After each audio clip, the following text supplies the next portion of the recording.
अस्सलाम वालेकुम स्टूडेंट, आज हम एग्जाम्पल 5.1 जो है वो हल करने लगे हैं।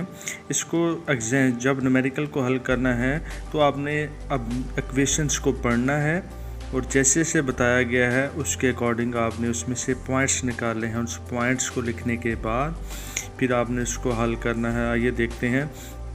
एक gas with volume 350 degree centigrade. अब ये कौन सा वॉल्यूम? First volume. जो ही अगर कहीं भी नेक्स्ट वॉल्यूम की बात करेगा वो आपका फाइनल वॉल्यूम होगा। ये आपका इनिशियल वॉल्यूम है। इनिशियल वॉल्यूम को V1 से रिप्रेजेंट करते हैं। गैस विद वॉल्यूम, अब ये वॉल्यूम कौन सा हुआ? पहला V1।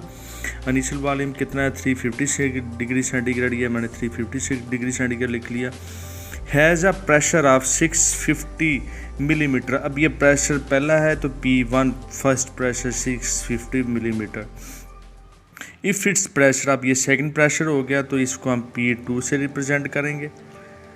रिड्यूस टू 325, यानी कि ये सेकंड प्रेशर है। पहले प्रेशर ज़्यादा था, अब ये रिड्यूस हो गया, कम हो गया। और कितना हो गया? पहले प्रेशर था 650 मिलीमीटर, अब ये कम हो के 325 मिलीमीटर ऑफ Hg हो गया है। Calculate what will be it's new volume, इसका नया वॉल्यूम क्या होगा। तो हमारे पास जैसे जैसे ऊपर इक्वेशन लिखी गई थी मैंने उसमें से पॉइंट निकाल के लिख लिए। इसका मतलब है V2 मैंने मालूम करना है। बॉयल्स लॉ की इक्वेशन हम इस्तेमाल करेंगे क्योंकि पीछे हम बॉयल्स लॉ में पढ़ चुके हैं। Initial condition is equal to final condition. P1 V1 is equal to P2 V2। तो इसी तरह से हमने V2 मालूम करना है। तो V2 को स्टूडेंट जैसे कि मैंने लिखा P1 V1 is equal to P2 V2 मालूम करना है। तो ये P2 इधर से मूव हो के इस यहाँ पे मल्टीप्लाई हो रहा है, उधर जाके डिवाइड हो जाएगा। तो इस तरह से इक्वेशन बन जाएगी P1 V1 is equal divided by P2 is equal to V2।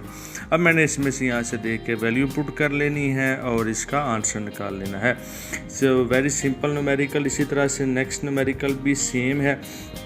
जिसको इस न्यूमेरिकल की समझ आ गया, नेक्स्ट न्यूमेरिकल उसके लिए हल करना कोई भी मुश्किल बात नहीं है। इसको पढ़ती हैं जी।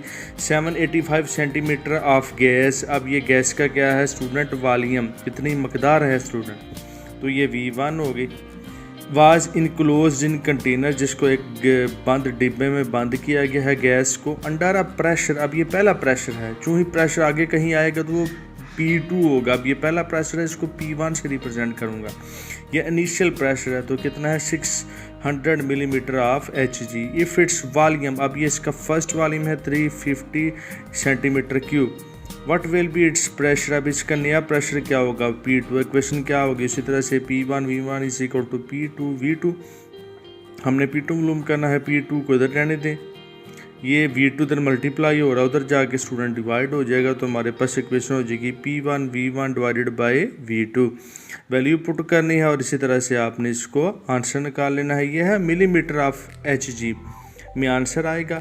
अब आपने इसको हम पीछे पढ़ चुके हैं। 1 मिलीमीटर ऑफ Hg किसके बराबर होता है? 760 ATM के।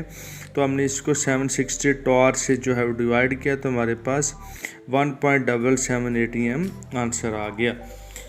तो नेक्स्ट स्टूडेंट हमारे पास टॉपिक है एब्सोल्यूट टेम्परेचर और केल्विन टेम्परेचर। इसको स्टूडेंट देखते हैं, एब्सोल्यूट टेम्परेचर और केल्विन टेम्परेचर को। तो दो साइंटिस्ट हैं स्टूडेंट हमारे पास। एक लॉर्ड केल्विन था, दूसरा था हमारे पास, दो तरह के स्केल हैं। एक केल्विन स्केल है जिसको हम दूसरे लफ्ज़ों में एब्सोल्यूट टेम्परेचर स्केल भी कहते हैं, और दूसरा हमारे पास सेल्सियस स्केल है। दोनों को देखते हैं स्टूडेंट, दोनों में क्या डिफरेंस है। स्टूडेंट टेम्परेचर के मेजरमेंट के लिए हमारे पास दो तरह के स्केल हैं। एक केल्विन स्केल है, एब्सोल्यूट टेम्परेचर स्केल है, यानी कि सेल्सियस स्केल है। दोनों टेम्परेचर के मेजरमेंट के लिए इस्तेमाल होते हैं। पहले सेल्सियस स्केल डिस्कवर किया गया और ये स्टार्ट होता है -273 डिग्री सेंटीग्रेड पे, और ये very lowest possible temperature minus में स्टूडेंट टेम्परेचर बहुत लो होता है, और ये टेम्परेचर अनअचीवेबल है ऑन दी अर्थ। और इसके बाद जो है ये यहाँ से स्टार्ट होता है और ये ख़त्म होता है 0 डिग्री सेंटीग्रेड पे। और दूसरा हमारे पास स्केल है वो है केल्विन स्केल, और ये स्टार्ट होता है 0 केल्विन से और एंड हो रहा है 273 केल्विन पे।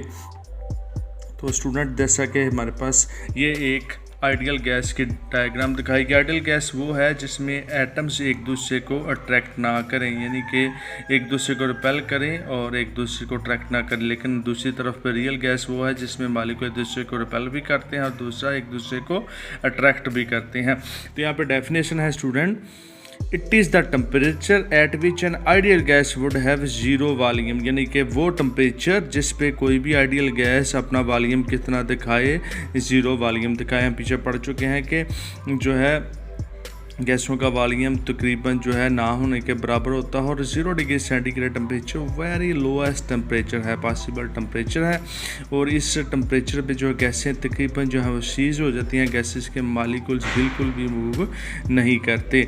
0 एज बोथ स्केल, फिर बताया गया कि स्केल कहाँ से स्टार्ट होता है, केल्विन स्केल 0 से स्टार्ट हो रहा है और सेल्सियस -273 डिग्री सेंटीग्रेड से, और केल्विन एंड हो रहा है 273 केल्विन पे और सेल्सियस एंड हो रहा है 0 डिग्री सेंटीग्रेड। हम जानते हैं कि आइस, वाटर आइस में कन्वर्ट होता है 0 डिग्री सेंटीग्रेड पे, और इसी तरह से हम ये भी जानते हैं कि वाटर जो है वो बॉयल होता है 100 डिग्री सेंटीग्रेड पे। यहाँ पर कन्वर्जन का मेथड बताया गया है कि अगर आपने केल्विन स्केल को कन्वर्ट करना है सेल्सियस में तो फिर आपने सेल्सियस में 273 ऐड करना है।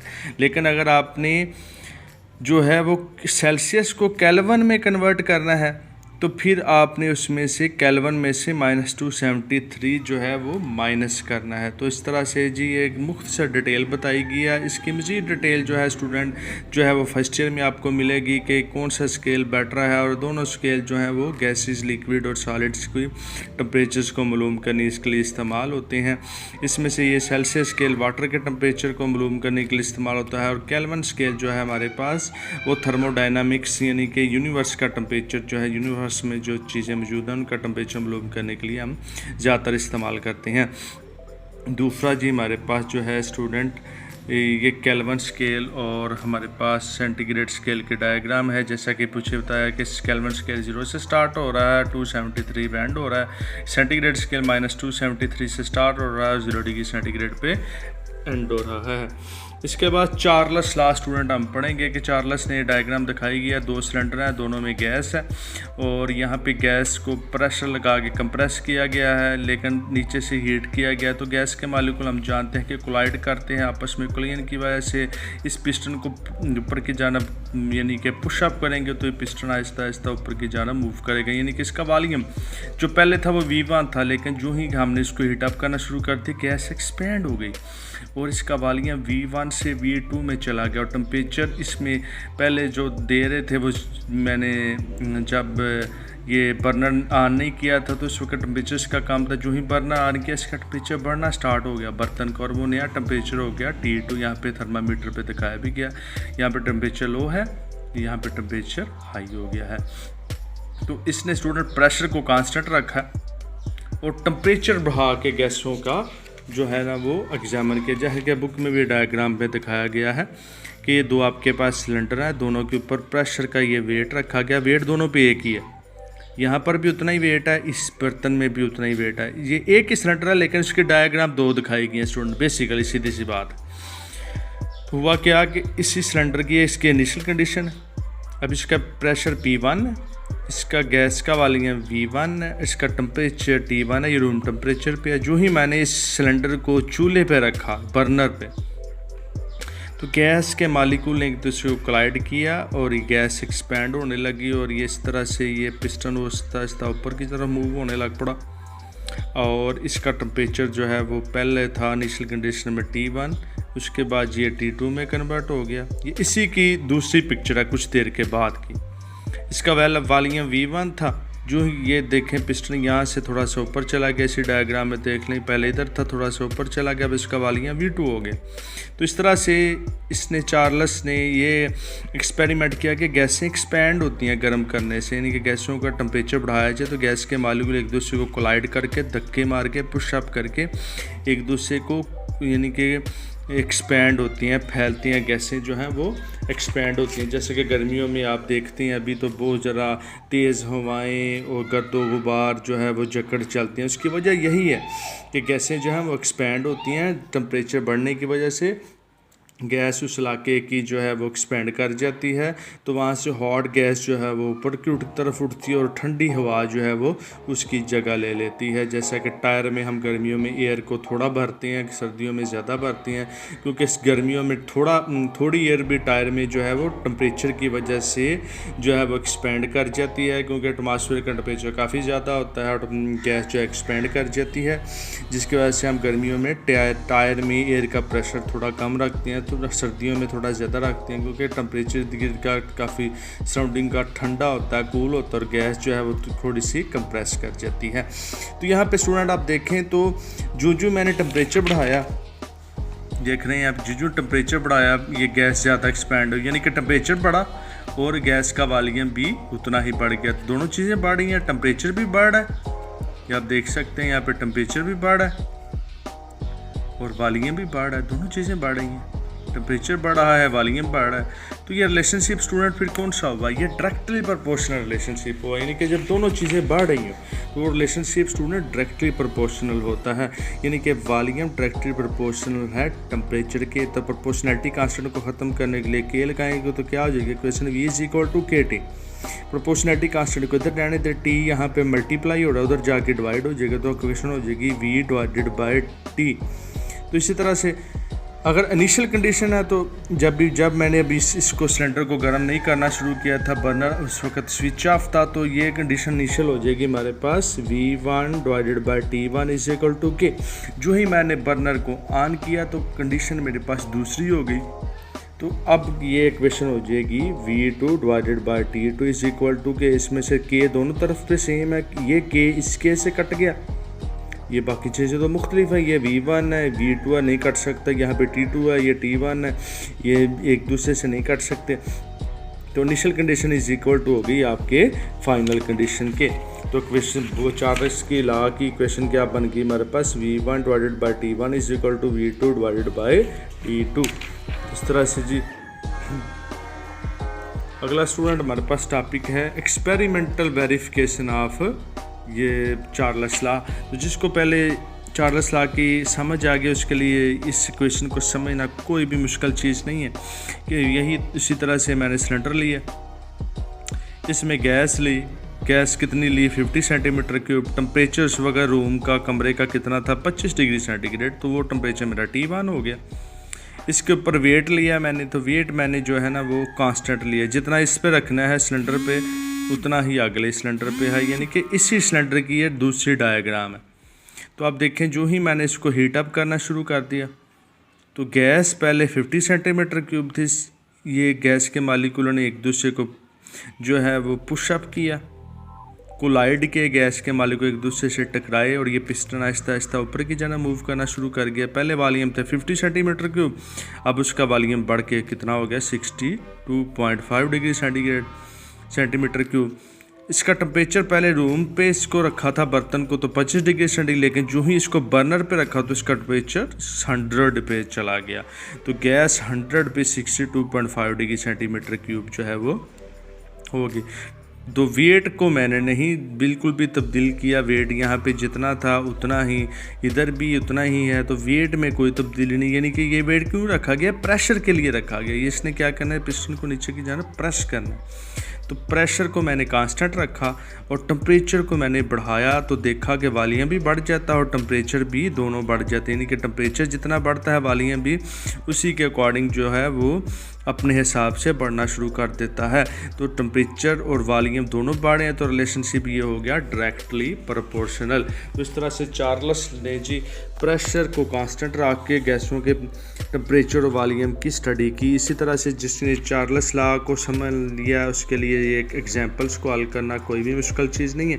एग्जांपल हमारे पास 5.3 है, तो पहले न्यूमेरिकल को हल करने के लिए इसका असूल होता है कि यहाँ से मैं इसको आहिस्ता आहिस्ता पढ़ूँगा, इसमें से पॉइंट निकाल के पहले लिख लूँगा और जोन सा वॉल्यूम पहले आएगा वो V1 इनिशियल वॉल्यूम होगा, जो अगला आएगा वो मेरा सेकंड वॉल्यूम V2 होगा। इसी तरह से जो टेम्परेचर पहले होगा वो मेरा इनिशियल टेम्परेचर T1 होगा, जो बर्नर में गर्म करने के बाद टेम्परेचर होगा वो मेरा फाइनल टेम्परेचर T2 होगा। जैसे कि पढ़ते हैं sample of oxygen gas has a volume, एक ऑक्सीजन गैस सिलेंडर मिली और उसका वॉल्यूम कितना था 250 सेंटीमीटर क्यूब। ये पहला वॉल्यूम है V1 लिख लिया मैंने।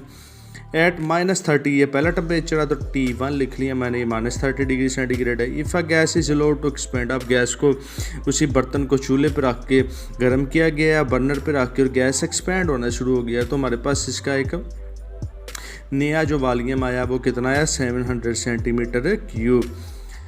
At constant pressure, pressure constant रखना है, क्योंकि चार्ल्स लॉ की ये असूल है कि प्रेशर आपने हमेशा कांस्टेंट रखना है। Find out it's final temperature, इसका टेम्परेचर फाइनल मालूम करना, वो हमारे पास कौन सा हो गया, T2। तो क्वेश्चन हमारे पास हो गई इसमें से ये। फिर इस स्टूडेंट हमने इन चीज़ों को देख के फैसला करना है कि ये इसमें कौन सी इक्वेशन फिट हो सकती है। बॉयल्स लॉ की इक्वेशन इसमें फिट नहीं हो सकती, क्योंकि इसमें प्रेशर का जिक्र नहीं है, क्योंकि बॉयल्स लॉ क्या है, P1 V1 is equal to P2 V2। अब यहाँ पे क्योंकि प्रेशर का जिक्र ही नहीं किया गया, प्रेशर उसने कांस्टेंट कर दिया, तो क्वेश्चन हमारे पास कुछ इस तरह से है, V1 T1 V2 T2, यानी कि यहाँ पे चार्ल्स लॉ की इक्वेशन ही फिट हो सकती है, बॉयल्स की फिट नहीं हो सकती। तो सेंटीग्रेड स्केल को आपने केल्विन में कन्वर्ट करना है, तो इसमें क्या करते हैं, पीछे हमने पढ़ा कि उसमें आपने ऐड कर देना है कितना, +273 डिग्री सेंटीग्रेड उसमें ऐड कर देना है। तो सेल्सियस स्केल की वैल्यू किस में कन्वर्ट हो जाएगी, केल्विन स्केल में। तो केल्विन स्केल स्टूडेंट ज़्यादा एडवांस स्केल है, सेल्सियस स्केल काफ़ी ओल्ड स्केल है हमारे पास। तो ये क्वेश्चन हमारे पास V1 T1 is equal to V2 T2, हमने T2 मालूम करना है, T2 को इधर रहने दें, ये V2 उधर मल्टीप्लाई हो रहा है, उधर जाके स्टूडेंट हमारे पास जो है वो डिवाइड हो जाएगा। तो इस तरह से जी ये क्रॉस मल्टीप्लिकेशन के ज़रिया इक्वेशन हमारे पास बन जाएगी, T2 is equal to V2 T1 divided by V1, इसमें वैल्यू पुट कर दें आप, तो ये हमारे पास इसका आंसर आ जाएगा। इसी तरह से एग्जांपल 5.4 हल करते हैं, ये भी जिसको इसका पता चल गया उसके लिए क्वेश्चन जो हमारे लिए हल करना कोई मुश्किल नहीं है। A sample of hydrogen gas occupied a volume, ये पहला वॉल्यूम है, V1 कितना है, 160 सेंटीमीटर क्यूब। टेम्परेचर ये T1 है हमारे पास इतना, इसको इसी तरह से सेल्सियस को उसने केल्विन में कन्वर्ट किया, उसमें क्या ऐड कर दिया, 273 केल्विन ऐड कर दिए। If its temperature is rise, अब उसका टेम्परेचर बढ़ गया है, कितना हो गया, 100 degree centigrade. Calculate its volume, अब इसका वॉल्यूम मालूम करना हो, प्रेशर रिमेन कांस्टेंट, क्योंकि बॉयल्स लॉ की निशानी ये है कि इसमें प्रेशर हमेशा कांस्टेंट रहना है। अब इसमें प्रेशर कहीं भी जिक्र नहीं किया गया, तो बॉयल्स लॉ की इक्वेशन यहाँ पे फिट नहीं हो सकती, यहाँ पे सिर्फ चार्ल्स लॉ की इक्वेशन फिट होगी, V1 T1 is equal to V2 T2। हमने V2 मालूम करना है, V2 को इधर आने दें। इस तरह से ये जो है इक्वेशन जो है ये कन्वर्ट हो के इसमें चली जाएगी, V2 is equal to V1 T1 divided by T1, इसमें हम वैल्यू पुट करेंगे, तो इस तरह से हमारे पास स्टूडेंट यहाँ पे कन्वर्जन का थोड़ा सा बताया गया है तरीकाकार, कुछ स्टूडेंट को इसकी समझ नहीं आती। ये कुछ हमने V2 मालूम करना, V2 को इधर रहने देना, ये T2 इधर डिवाइड हो रहा है, ये टेम्परेचर सेकंड से हम फाइनल टेम्परेचर हमारे पास ये इधर डिवाइड हो रहा है, उधर जाके मल्टीप्लाई हो जाएगी। इस क्वेश्चन को बिल्कुल आपने कहीं भी छेड़ना नहीं है। तो ये हमारे पास क्या क्वेश्चन हो जाएगी, V1 multiply by T2 divided by T1, उसी तरह से आ जाना जैसा कि V1 multiply by T2 divided by T1, बस इसमें वैल्यू पुट करनी है, तो आपके पास इसका आंसर आ जाएगा। तो इस तरह से स्टूडेंट आपने जो है इसको ख़त्म करना है टॉपिक को। अगला टॉपिक